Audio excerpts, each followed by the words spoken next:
con 46 minutos. Muy buenos días, qué gusto saludarle una mañana más junto a todo el equipo de Noti7, llegar a sus hogares, llevarles la información, la invitación para que usted sonría, se prepare su mejor café y tenga la mejor actitud, porque aquí ya estamos dispuestos a llevarle a usted la actualización informativa, lo que se genera de última hora, todas las noticias para que usted inicie muy bien informado su jornada. Pero bueno, vamos a iniciar como se debe, así es que saludo a mis compañeros Vicky Castillo y Axel Cardona. Buenos días. Hola, ¿qué tal? Pilar Núñez, buenos días. Iniciamos rápidamente con la información de primera mano. Ya tenemos equipos desplazados en cualquier punto del país para llevarle a usted la información que se genera a primeras horas de esta mañana. Y por supuesto, lo más destacado, Vicky Castillo, buenos días. Buenos días, Pilar, buenos días, Axel, y a ustedes bienvenidos a esta emisión. Vamos a iniciar de inmediato con toda la información nacional, ya que el presidente Alejandro Yamatei fijó su postura por la falta de integración de la Corte de Constitucionalidad. Esperaríamos que se aplique el artículo, si mal no me equivoco, y discúlpeme si ahorita me equivoco, por la memoria 161 de la Constitución, en cuanto a la cesantía de los magistrados. La Corte prácticamente está desintegrada, se queda pues, con 2 titulares menos. Los suplentes de parte de la Corte Suprema de Justicia no existen, porque nunca se topó al suplente. Y ahora el único llamado que podemos hacer es a respetar la constitucionalidad. Y eso es hacer un llamado a la Corte de Constitucionalidad a que efectivamente proceda a convocar al Colegio de Abogados y a la Corte Suprema de Justicia para que puedan integrar la Corte lo antes posible, los magistrados, y podamos superar esta crisis producto del fallecimiento de un magistrado, lamentablemente, y de la incapacidad como secuela de 2 derrames cerebrales que ha padecido lamentablemente el magistrado Neftalí.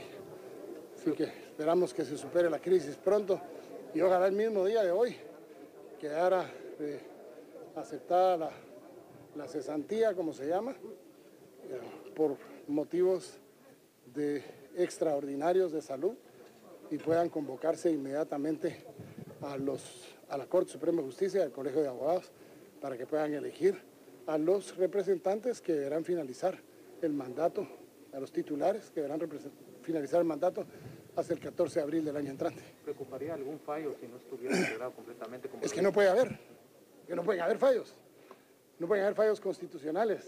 Ahorita, por ejemplo, todos los temas constitucionales no pueden ser conocidos, porque para ser conocidos se requiere de la integración de 7 magistrados, de los cuales tienen que estar 5 titulares y 2 suplentes, nombrados por sorteo.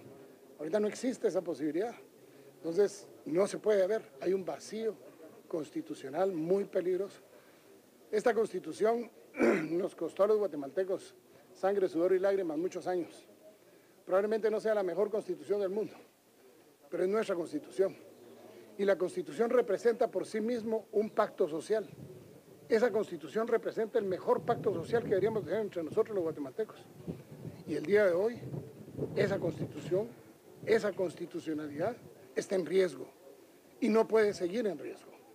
Por eso la convocatoria o la invitación a que la Corte conozca cuanto antes y pueda solicitarle a los que le hacen falta representantes para que puedan tenerla integrada a la Corte y superemos este vacío constitucional que tenemos. En tanto, la magistrada titular de la CC, Dina Ochoa, junto a 2 magistrados suplentes, emitieron un pronunciamiento sobre la situación actual de la Corte de Constitucionalidad. El día de hoy ha salido en un comunicado que lo rechazo rotundamente, diciendo que a consecuencia del estado de salud de alguien se había suspendido el pleno. Luego, algunos medios de comunicación me han entrevistado diciendo que se debe por mi causa. Yo efectivamente, pues sí tengo algunos quebrantos de salud. Manifesté esto al pleno, pero no lo he manifestado en este momento, sino lo vengo manifestando hace aproximadamente 3 o 2 semanas. Asimismo, también manifestarles que el día de hoy presentamos una nota dirigida al Pleno de la Corte. El planteamiento, haciendo un resumen, es establecer que se pueda otorgar la cesantía tal cual lo solicita la familia del magistrado Aldana. Se acompaña alguna información de parte de sus hijos y su esposa, específicamente un certificado médico que creo que si en anteriores oportunidades se le había dado valor probatorio para la suspensión o el otorgamiento de su ausencia, pues en este momento, en la última sesión en donde se le otorgó permiso sin goce de salario, se hizo constar que se necesitaba que se acreditara nuevamente con un certificado. Este certificado es un certificado en donde pues nosotros creemos, los tres, creemos que tiene el respaldo de esa fe que cualquier médico puede extender. Y también manifestamos al Pleno nuestra preocupación, nuestra gran preocupación por los derechos del magistrado Aldana. Y tampoco la Corte se puede quedar, en este caso, sin la integración como establece la Constitución Política de la República de Guatemala y otras leyes.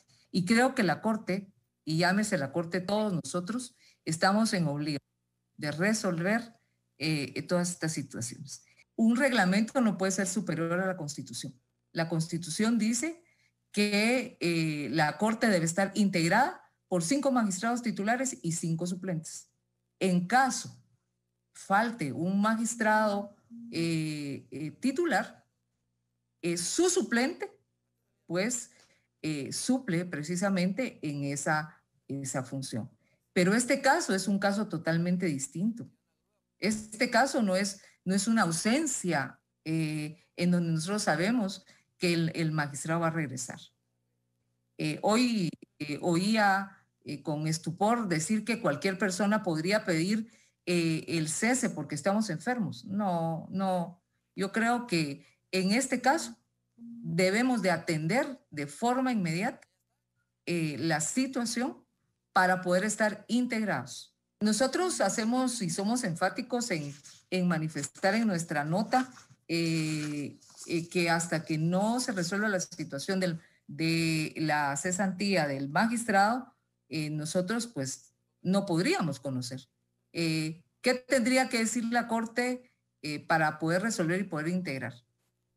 Tendría que decir que hay ausencia, pero ellos mismos, los familiares del magistrado Aldana, dicen en su nota, son claros en su nota, diciendo que no se le otorgue permiso, que no se le otorgue permiso sin goce y que se declare la cesantía en el ejercicio de la función jurisdiccional. ¿Quién va a hacer ese ejercicio de esa función jurisdiccional? Otro magistrado no lo puede hacer. Entonces, nosotros manifestamos esto en nuestra nota. Es lamentable, y así lo digo y compartimos con nuestros otros compañeros, que esto se tenga que estar dando a través de los medios de comunicación. Qué bueno que todos los televidentes puedan escuchar y hacer un llamado, de verdad, un llamado de reflexión a todos para sostener nuestro país, para sostener la República y especialmente para la cordura y el respeto a los derechos humanos de nuestro compañero. Bueno, y siempre en este tema, Silvia Valdés, presidenta de la Corte Suprema de Justicia, reaccionó luego de que la Corte de Constitucionalidad se integrara por un magistrado suplente designado por el organismo judicial.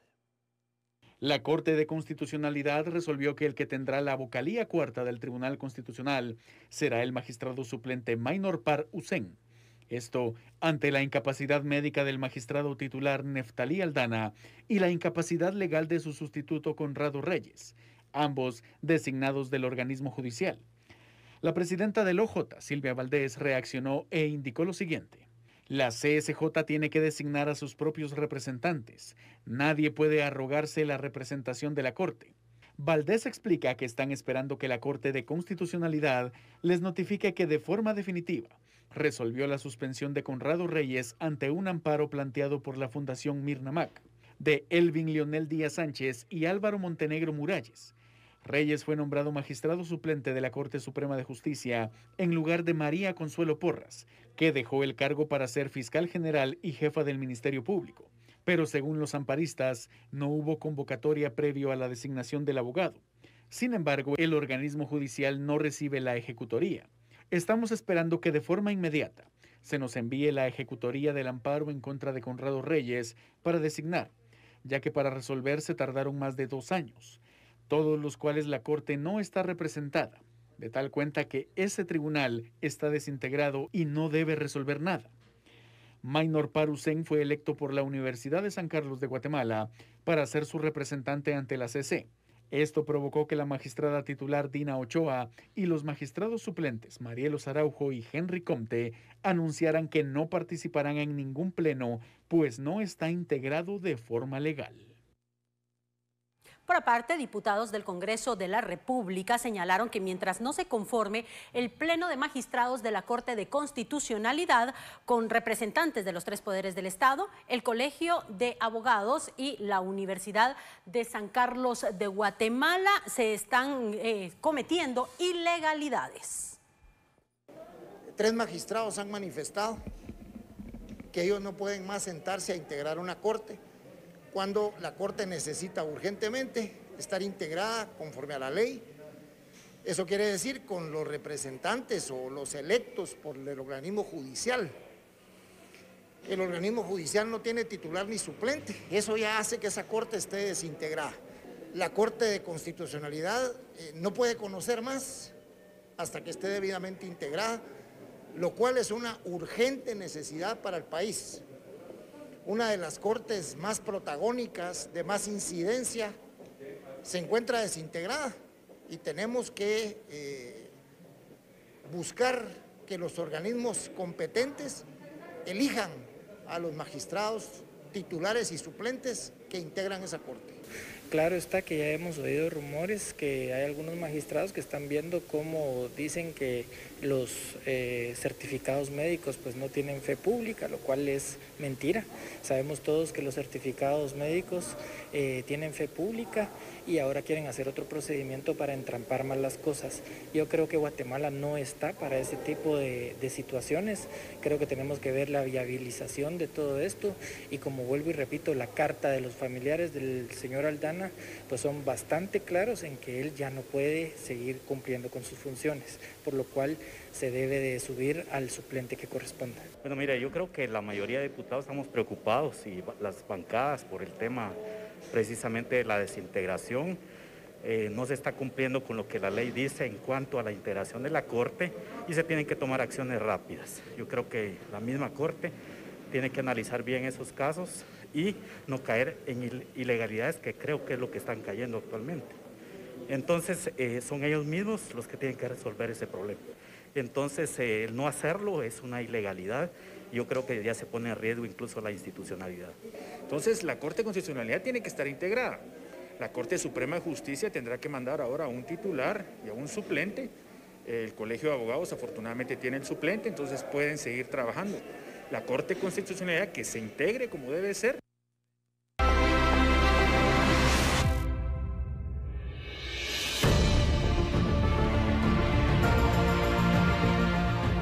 El presidente de la República, Alejandro Yamatei, ha retomado sus actividades, esto después de haber dado positivo a COVID-19. Después de 18 días, el mandatario hizo acto de presencia en una actividad que se desarrolló en la zona 7 capitalina.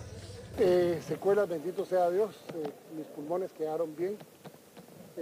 El cansancio que se siente posterior, ese va a durar muy probablemente algunas semanas. Tengo que hacerme una revisión exhaustiva el día de mañana de pruebas del corazón para nada más corroborar que no haya habido ninguna secuela en el corazón. Mañana en la mañana iré a hacerme un electrocardiograma que está previsto a las 9 de la mañana donde podamos determinar que efectivamente lo que se había comprobado en un principio sigue igual, no hubo problemas cardíacos ni pulmonares, no le costó a Guatemala, mi enfermedad la pagué yo, mis medicinas las pagué yo y el Estado de Guatemala no pagó ni siquiera los laboratorios ni las tomografías. La corrupción continúa recibiendo alertas sobre presuntos actos anómalos. 66 alertas por supuestos actos de corrupción en la administración pública ha recibido la Comisión Presidencial contra la Corrupción, indicó el titular de la misma.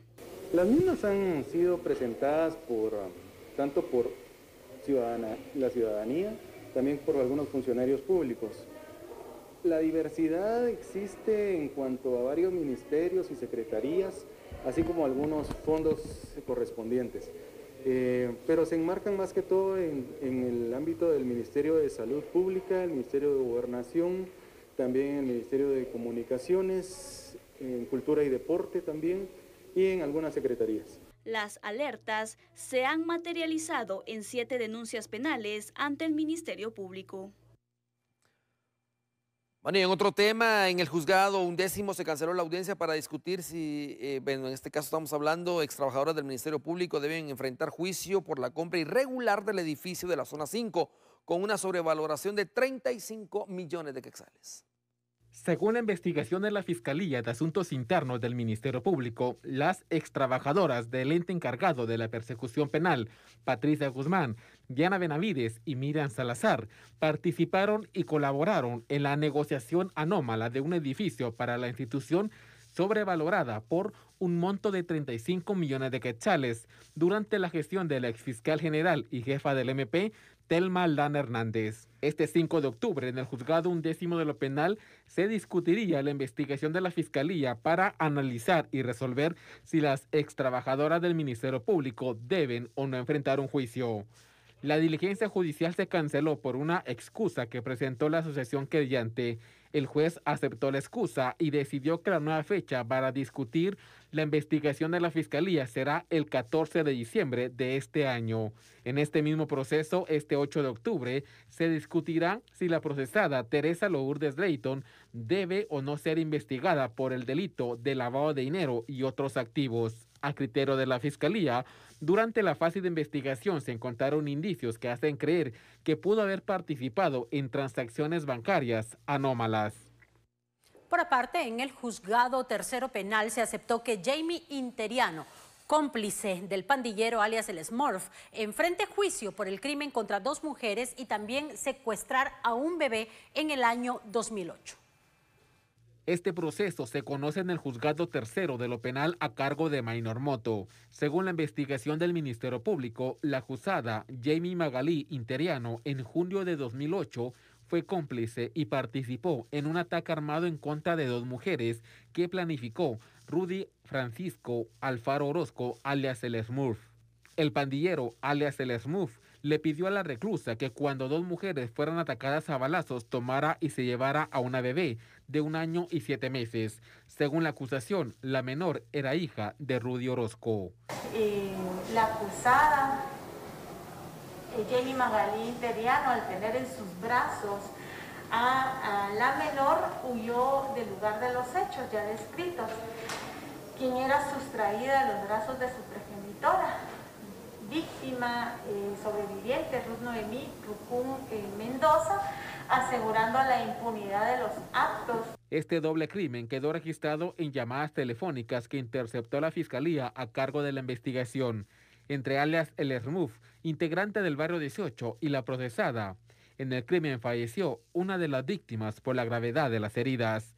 Quienes portando arma de fuego dispararon en contra de la primera de las víctimas, como es la señora María Isabel Conochiló. Por medio de los indicios se determinó que le dieron muerte en razón de múltiples heridas perforantes en cráneo, cuello, tórax, abdomen y miembros superiores e inferiores, producidas por proyectil de arma de fuego, las cuales ocasionaron la muerte. El juez del proceso, Maynor Motto, aceptó la petición del Ministerio Público y resolvió que Jamie Magalí Interiano enfrente un juicio por asesinato en grado tentativa y por llevarse a la bebé de 1 año y 7 meses en julio de 2008. Delta, que se fortaleció en horas de la noche de este pasado lunes, convirtiéndose en huracán categoría 3, llegando a afectar ya Jamaica y algunas áreas de Cuba, y sigue su trayecto específicamente. Observe, acá está. Observe usted cuál es el trayecto, el fortalecimiento, y es que está generando vientos de 120 kilómetros por hora sobre el Mar Caribe, 245 kilómetros de distancia a Jamaica, lo cual podría provocar en las próximas horas también situaciones complicadas. Se fortalece a su paso. Se estaba pues estimado que se convirtiera en huracán al llegar a tocar Cancún este miércoles por la mañana, pero agarró fuerza, se convirtió en huracán categoría 3 ayer por la noche, y es así como afectó las áreas de Jamaica, Cuba, y por supuesto ahora también estamos hablando que se aproxima a la península de Yucatán y podría llegar como categoría 3 o 4, dependiendo cómo se vaya formando esta situación y fortaleciendo con su paso. Es un paso lento, pero cada vez se fortalece más y más. Ahora ya se ha dado la alerta anticipada allá en la península de Yucatán, porque se tenía estimado, y según los pronósticos, que llegara el miércoles por la mañana, pero esto va agarrando fuerza y sigue afectando. Observe usted Jamaica, Cuba, todo el Mar Caribe, afectando también algunas costas de Nicaragua. Posiblemente estará afectando en las próximas horas Belice y parte del norte de Guatemala, en Petén, hasta llegar a la península de Yucatán, pero directamente hacia Cancún. Mire, la trayectoria y a la velocidad en que va podría estar llegando hoy por la noche, adelantándose prácticamente, ya que se fortaleció y llegó a categoría de huracán, categoría 3 en este caso. Podría estar llegando a tocar ya la península de Yucatán en horas de la noche, por lo cual la alerta es máxima en todas las playas, hoteles y por supuesto áreas turísticas de este sector. Fortaleciéndose el huracán Delta, que alcanza categoría 3.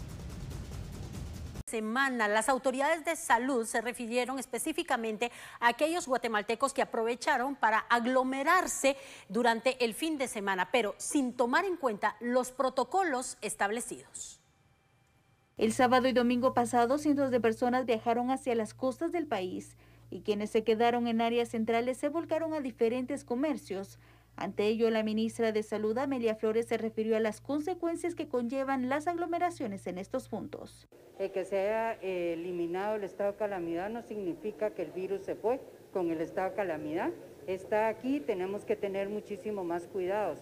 Así que abogamos porque estas personas que están queriendo aglomerarse, quitándose la mascarilla y aglomerarse también en los centros comerciales, tomen conciencia por lo que hicieron el 1 de octubre con el Día del Niño, que pudieron haber celebrado en su casa con un pastelito.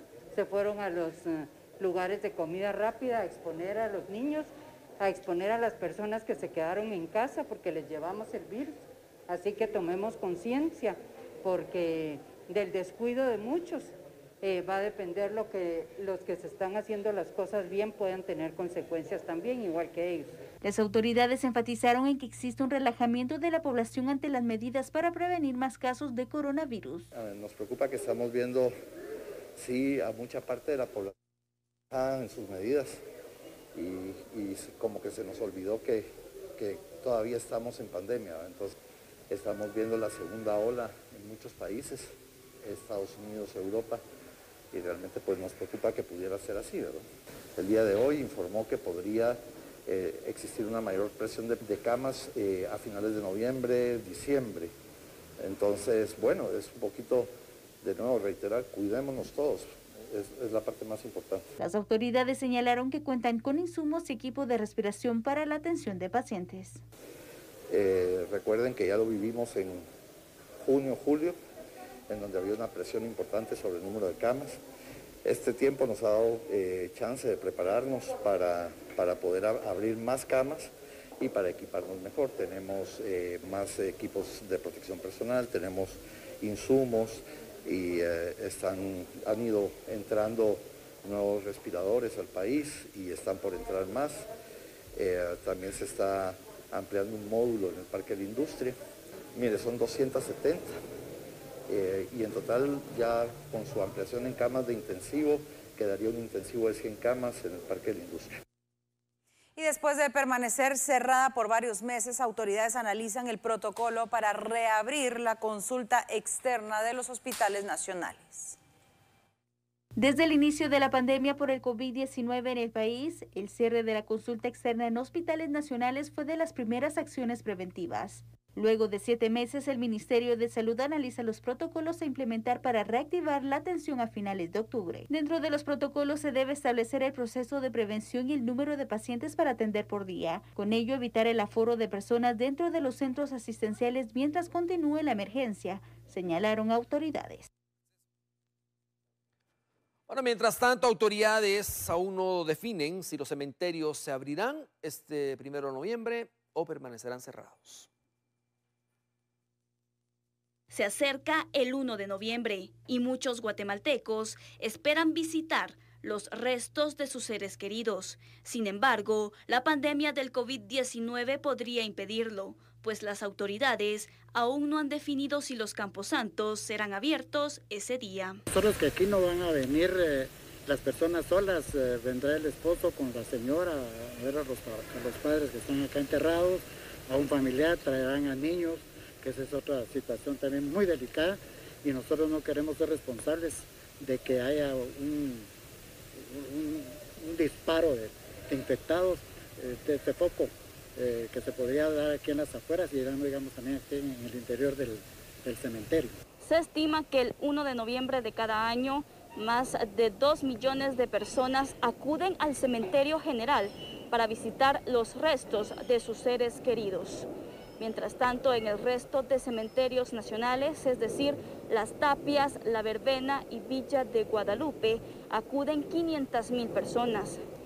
Pero, ¿se tiene la capacidad para recibir a este gran número de guatemaltecos en los camposantos en medio de la pandemia? No tenemos nosotros la capacidad para estar bajo ese sistema de alertas para controlar una cantidad de tantos visitantes que es loable la participación muy numerosa y ya digamos para esa cantidad de gente ese día tenemos que tener unos 100 o 1000 y aquí es donde consigo 100 o 1000, bueno, los termómetros se pueden conseguir, pero gente que esté tomando temperatura. Templos e iglesias. Tenemos detalles al respecto a continuación. Los obispos ya de un tiempo atrás venían preparando una serie de protocolos para los servicios religiosos. También en su último mensaje de la conferencia episcopal ellos veían con mucha alegría y esperanza este momento donde ha cesado el estado de calamidad y que pues ahora permite un poquito más de presencia de cada una de los feligreses a los templos. Sin embargo, a pesar de esa alegría y esa bienvenida a este estado, nos han pedido siempre la prudencia, nos han pedido el cuidado, estamos en ese temor y en esa cautela para evitar una segunda ola. Entonces estamos con todas las medidas protocolarias, los templos debidamente señalizados, el gel, según el aforo del templo, sea el espacio que tiene, poder establecer cuántas personas pueden entrar. Y nos ha invitado, en el caso de la Arquidiócesis de Guatemala, Monseñor Gonzalo de Villa, pues que mantengamos las celebraciones virtuales a través de la televisión, a través de las redes, para ir logrando que todavía no se vuelva a reunir las cantidades que antes se reunían en los templos. En cada iglesia se han implementado protocolos de bioseguridad y los líderes religiosos solicitan a las personas que respeten el aforo establecido y las medidas contra el COVID-19. Si no es necesario salir de casa, no lo haga. Hay actividades que las puede seguir a través de redes sociales. ¿Cómo están? Muy buenos días, día diferente, día especial y esto es a consecuencia de que hoy juega la selección mayor guatemalteca. Será el partido a las 7 de la noche, 6 de la tarde se inicia la antesala a través de Canal 3, el Super Canal. Y es porque la selección de Nicaragua ya está lista también para recibir al combinado guatemalteco. La selección nacional, le recordamos, hace 24 horas estaba viajando con rumbo hacia Tierra Pinolera. Al aterrizar fueron llevados directamente hacia el hotel en donde estuvo concentrada la selección selección nacional bajo todas las medidas de seguridad sanitaria que también el gobierno nicaragüense pide, y luego por la tarde se hizo el reconocimiento de cancha en el Estadio Nacional. Tenemos las palabras del técnico nacional, Marvin Amarini Villatoro, que nos cuenta esto no solamente del proceso que se está llevando con la selección guatemalteca, sino también del enfrentamiento directo contra la selección pinolera. Bueno, profe, bienvenido a Nicaragua, sobre todo ya conociendo un poco el campo en que se va a realizar el partido el día de mañana, pero el equipo en sí, ¿cómo viene preparado para este encuentro? Bien, gracias, sí, ya, gracias a Dios sin ninguna novedad en el vuelo, la llegada al hotel, en el descanso que pudieron tener los muchachos después del viaje, y bueno, hoy un poquito la reactivación del mismo para ya tener el partido de mañana. Bien, creo que nos ayuda esta clase de partidos para mejorarnos, para prepararnos de buena manera para la competencia oficial, tener estos juegos después de un largo letargo por la pandemia, porque en nuestro país hubo un confinamiento, se separó el fútbol alrededor de 6 meses, y volver a esa actividad, pues todo esto ayuda a tener más juegos, que los jugadores tengan más juegos. Recién llevan 5 partidos en la liga, sumado al de México 6, y ya este sería 7, y bueno, yo creo que acá ustedes no pararon. El campeonato lleva más fechas, pues tienen esa pequeña ventaja de que los jugadores están más en ritmo, como en México, pero si no jugamos es peor, y por eso nosotros decidimos arrancar ya y tratar de que los jugadores lleguen a ese nivel óptimo para la competencia oficial. ¿Cómo valora Nicaragua hoy en la actualidad, no años atrás? ¿Cuál es la valoración que le da? No, es un fútbol que ha ido creciendo a partir de, creo que la estructura que ha montado el Estelí como club es muy buena, y ha sido pues en los últimos años la base de la selección, en donde han sacado algunos jugadores importantes incluso para el extranjero, que a medida que tal vez más clubes puedan hacer lo que ellos están haciendo, lógico que el fútbol nicaragüense seguirá creciendo. Lo marca el ranking FIFA, lo que ha subido, lo que ha peleado las últimas Copas de Oro. Entonces siempre nosotros, o en mi caso, respeto mucho a los rivales, y sé que tienen jugadores de calidad, y va a ser un encuentro pues muy disputado el día de mañana. Le recordamos entonces, juego a las 7 de la noche, la antesala desde las 6 de la tarde a través de Canal 3, el Super Canal. Hoy juega Guate, hoy juega la selección mayor guatemalteca, incluso es el último partido del año, porque de acá se volverá a tener fogueos. Se dice que podría haber 1 o 2 en diciembre, pero la verdad es que lo que está confirmado es ya la competencia directa a partir del mes de enero. Terminamos así el deporte nacional. Caudales con las lluvias que se han presentado en las últimas horas, y que desde luego es parte del monitoreo que realiza el INSIBUME en relación a esto. Vea, le vamos a dar a conocer acá rápidamente cómo está la situación. Hablamos específicamente de ríos que han subido su nivel luego de algunas lluvias que se han presentado, y que por supuesto acá se los tenemos. Estamos específicamente hablando de Cuilapa Santa Rosa, Suchitepeques, que es el río Madre Vieja, en Cuilapa Santa Rosa es el río Los Esclavos, y en Gualanzacapa el río Motagua. Hay que recordar que estos ríos se han mantenido en niveles altos con las lluvias de las últimas semanas, que es parte ya de lo monitoreado por parte de las autoridades del INSIBUME. Los niveles están medios en una escala específicamente de referencia instalada en las imágenes de cada uno de los ríos y los sitios en los cuales están ubicados. La lectura de los niveles son escalas en referencia. El 10% prácticamente es lo que prácticamente se sube el nivel normal, y por lo cual también se define como un caudal máximo que contiene el 90% más de sus niveles ya permitidos. Hablamos específicamente entonces el río Madre Vieja en Suchitepeques. Esto es parte también de los niveles, el río Los Esclavos, Cuilapa Santa Rosa, y el río Motagua, Gualanzacapa. Posteriormente viene el río Chicxoy en Chisaca, Altavera Paz, y el río Machaquila en Poptún, Petén. Pero estos prácticamente son niveles, los más altos está entre el río Madre Vieja y el río Los Esclavos, por lo cual se sigue monitoreando, Y esto es parte de lo que nos ha dado a conocer este martes a las 7:25 el INSIBUME del monitoreo más reciente. Acá está, para que usted lo tome en cuenta y sobre todo que el monitoreo será constante, usted atento a los entes oficiales como el INSIBUME y la CONRED. De la Casa del Migrante, que este ha sido un lugar a donde acuden precisamente los migrantes a su paso por Guatemala y desde este martes volverá a recibir a quienes necesiten albergue. Caravana de migrantes hondureña pasó por las diferentes casas del migrante en Guatemala. Según el padre Mauro Berceletti, dieron más de 300 kits de alimentos y artículos personales.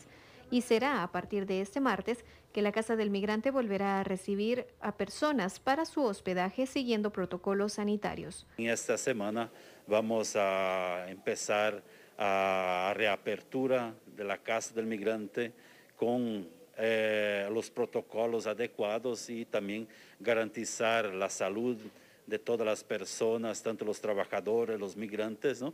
Con acompañamiento médico directo, donde todas las personas van a ser checadas antes de ingresar en el albergue. Sabemos que es muy pocas las personas que podemos ingresar debido al distanciamiento que debemos de mantener, pero lo queremos hacer profesionalmente y correctamente para poner en riesgo a nadie.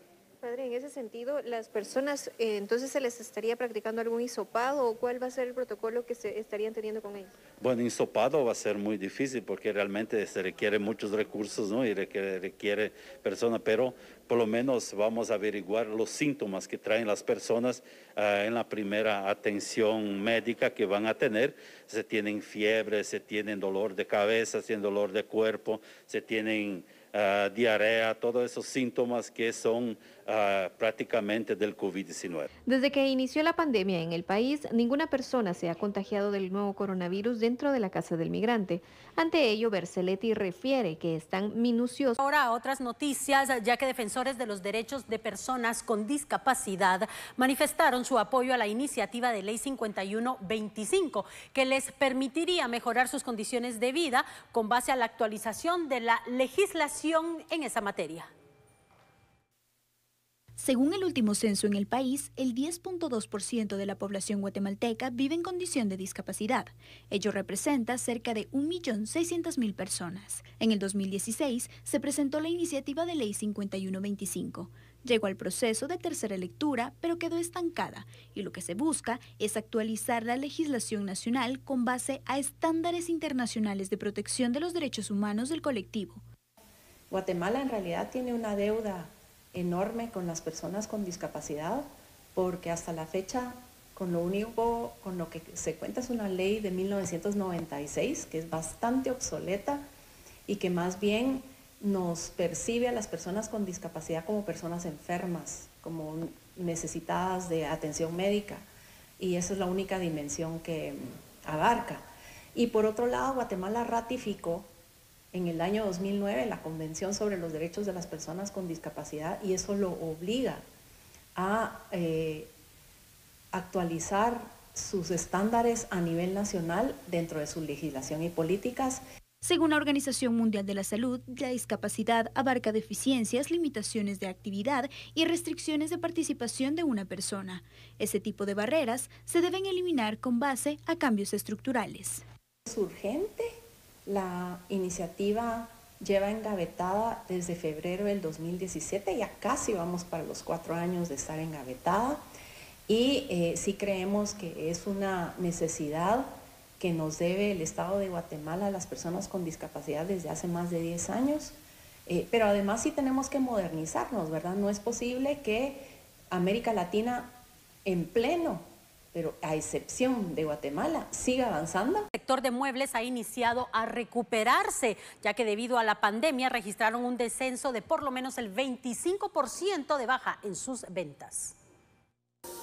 El primer trimestre, en el momento en que comenzó la pandemia, pues ha sido los peores 3 meses de muchas empresas, y en el gremio fue bastante malo para todos.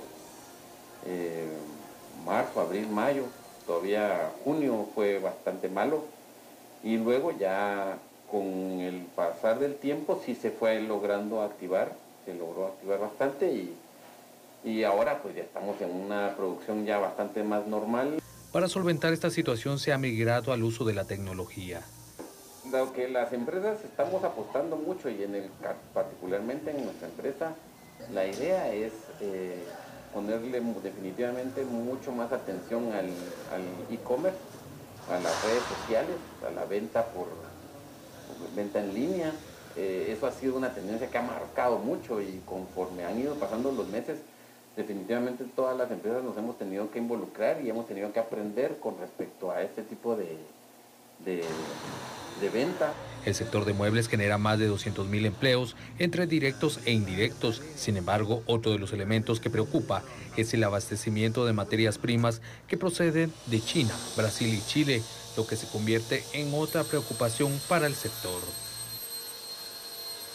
Pues ya más concreto, ya más del 100% del parque vehicular ya está en la ciudad de Guatemala de nuevo, en horarios donde usted ya sabe perfectamente que en horas de la mañana el tráfico continúa lento hasta las 8:30, 9 de la mañana, después se incorpora el transporte pesado y en horas de la tarde, a partir de las 4, 4:30, ya hay tráfico bastante lento en varias rutas del país. Hay que tener mucha paciencia, conducir, educación vial y sobre todo llevar una sonrisa, ¿te parece, Axel? Definitivamente. Como la tuya. Nada mejor que sonreír y qué mejor que empezar así el día. Usted empiécelo con una buena sonrisa, nosotros por supuesto cada mañana informándole junto a todo un equipo de periodístico que está trabajando para usted. Así estamos concluyendo, chicos, esta primera emisión de Noti7. Muchas gracias por habernos acompañado. Y por supuesto le deseamos un día extraordinario. Hasta pronto.